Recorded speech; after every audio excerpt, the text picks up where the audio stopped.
बंधुओं, सामान्यतः हमेशा लोग आते हैं, भाषण करते हैं, सब कुछ होता है, लेकिन संकट के समय कौन हमारे साथ खड़ा हो सकता है, यह हमारी कसौटी का मानक बनता है। मेरा यह मानना था कि, और हम सब इस बात को मान सकते हैं कि इस सदी का सबसे बड़ा संकट आया था, और खास तौर पर प्रवासियों पर,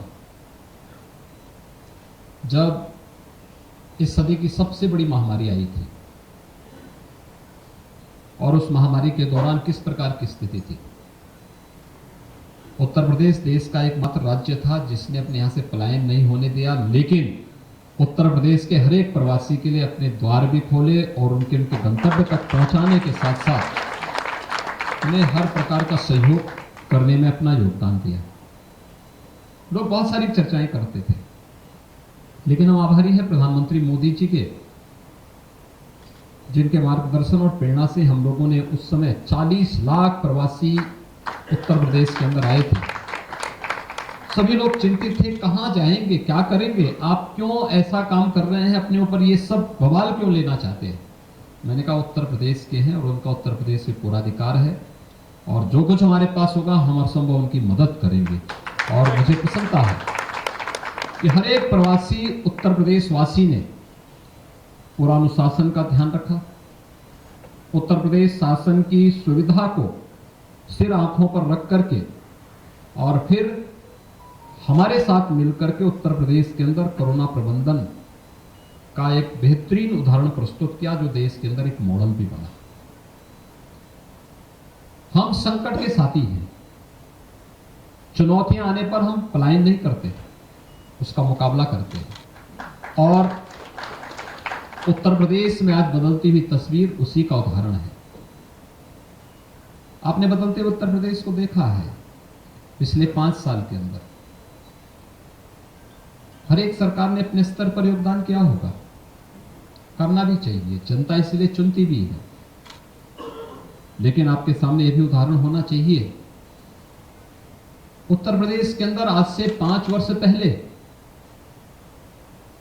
हर एक व्यक्ति के सामने, उत्तर प्रदेश का नौजवान हो, उत्तर प्रदेश का कोई प्रबुद्ध जन हो, उत्तर प्रदेश का व्यवसायी हो, उत्तर प्रदेश का किसान हो, उत्तर प्रदेश की बहनें हो, उत्तर प्रदेश के किसी भी तबके का कोई भी व्यक्ति क्यों न रहा हो, उसके सामने पहचान का एक संकट होता था।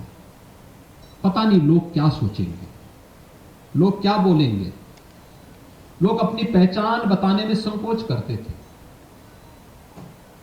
लेकिन आज मैं कह सकता हूं कि आप देश के अंदर भी और दुनिया के अंदर जहां कहीं भी जाएंगे, उत्तर प्रदेश आपको, उत्तर प्रदेश की पहचान से आप भी गौरवान्वित होते होंगे। और उत्तर प्रदेश के नाम पर मिल रहे सम्मान से हर व्यक्ति इस बात को कहता है कि हां, उत्तर प्रदेश ने कुछ नया किया है और करना चाहता है। ये पिछले 5 वर्षों के अंदर प्रधानमंत्री मोदी जी के नेतृत्व में, उनके मार्गदर्शन में जो कुछ प्रयास हम लोगों ने किए, उस सेक्टर में, किसी एक पे नहीं, हर एक सेक्टर में हम लोगों ने काम किया, बिना भेदभाव के काम किया। सेंट्रल गवर्नमेंट की फ्लैगशिप स्कीम हो, हमने प्रभावी ढंग से लागू किया, बिना भेदभाव के हर तबके को उसका लाभ दिया। कोई ये नहीं कह सकता कि हमने किसी के साथ जाति, मत, मजहब, क्षेत्र, भाषा के आधार पर कोई भेदभाव किया हो। कोई हमसे ये नहीं कह सकता कि हमने पिक एंड चूज किया हो, कभी नहीं हो सकता। मेरा यह मानना है, सार्वजनिक जीवन में हम अपने मूल्यों और आदर्शों के अनुसार, अपनी विचारधारा के अनुसार चुनाव में जाते हैं, लेकिन राजनीति के उन मूल्यों और सिद्धांतों पर भी हम विश्वास करते हैं जो भारत की लोकतांत्रिक परंपरा ने हम सबको बताया है। बिना भेदभाव के शासन की योजना का लाभ हर एक तबके को देना, बिना भेदभाव के शासन की योजना को हर एक व्यक्ति तक पहुंचाना, और इस कार्य को हम लोगों ने पूरी प्रतिबद्धता के साथ लागू करने का कार्य किया।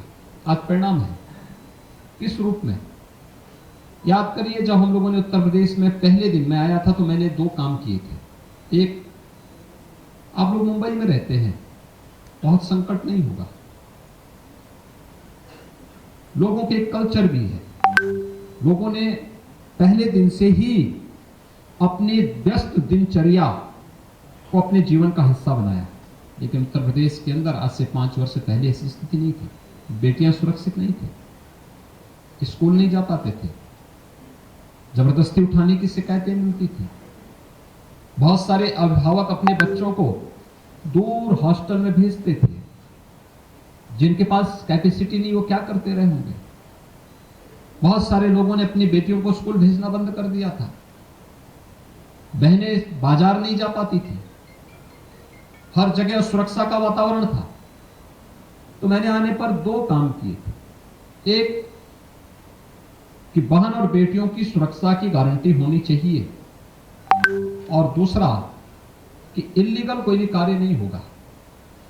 और अगले 24 घंटे के अंदर मैंने उसे प्रभावी ढंग से लागू करने का है कि भाई देखो, एक तो उत्तर प्रदेश के अंदर हर एक स्तर पर आप कार्रवाई करिए। अगर कहीं भी मेरे सामने शिकायत आई, किसी बेटी किसी बहन की ओर से शिकायत आई कि हमारे आवागमन में, हमारी स्वतंत्रता में इस व्यक्ति ने या फलानी स्थान पर ये हुआ है, बाधा पहुंची है, सुरक्षा खतरे में है, तो वहां पर सबकी हम जवाबदेही तय करेंगे। एक अभियान चला। दूसरा मैंने उसी दिन तय किया। मैंने कहा जितने इलीगल एक्टिविटीज हैं, एक जितने इलीगल स्लॉटर हाउसेस चलते हैं, ये सब बंद कर डालो। और साथ साथ जिन माफियाज ने किसी गरीब की, किसी कमजोर की, किसी व्यापारी की, किसी उद्यमी की लैंड पर जबरन कब्जा किया है, अगले 24 घंटे के अंदर ये सब हटता हुआ दिखाई देना चाहिए। और इसके बाद फिर आपकी कार्रवाई भी इसके बाद प्रारंभ हो जाना चाहिए। और आपने देखा होगा ये सब हटता हुआ दिखाई दिया होगा। आज जो परिवर्तन हुआ है, यानी हमारी सरकार को लगभग 6 वर्ष होने जा रहे हैं। उत्तर प्रदेश जैसे राज्य में पहली बार हुआ है कि कोई मुख्यमंत्री 5 साल का अपना कार्यकाल पूरा करने के बाद फिर से 2/3 बहुमत के साथ सरकार बना रहा है। पहली बार हुआ है, 37 वर्ष के बाद कोई सरकार रिपीट कर रही है। ये प्रधानमंत्री मोदी जी का यशस्वी नेतृत्व है, उनका मार्गदर्शन है। जनता जनार्दन का यह आशीर्वाद इसलिए प्राप्त हुआ क्योंकि उसे लगा कि हां, इस परिवर्तन के साथ हमें भी सहभागी बनना है। कोरोना कालखंड में चुनाव हो रहा था, लोग बहुत सारी बातें करते थे और मैं देखता था। कभी कभी मुझे बहुत सारे लोग कहते थे, जब मैंने महिला सुरक्षा को लेकर के अनेक कदम उठाए, लोग कहते थे सब क्या कर रहे हैं आप, हम कहां जी रहे हैं आप। बहुत सारे लोगों ने मेरी बातों को गलत तरीके से प्रस्तुत किया। लेकिन आश्चर्यजनक है, जब चुनाव हुए तो वही माताएं, वही बहनें और वही बेटियां बोलती थी कि हम लोग, ना हमारी कोई जाति है, ना मत है, ना मजहब है, हमारा वोट केवल कमल के फूल पर जाएगा, बीजेपी को देंगे, मोदी जी को देंगे, योगी जी को देंगे। ये वही कहते थे। आधी आबादी ने उन सभी सीमाओं को तोड़ा, उन सभी बाधाओं को तोड़ा और फिर से 2/3 बहुमत के साथ डंके की चोट पर हमारी सरकार फिर से उत्तर प्रदेश की जनता की सेवा कर रही है।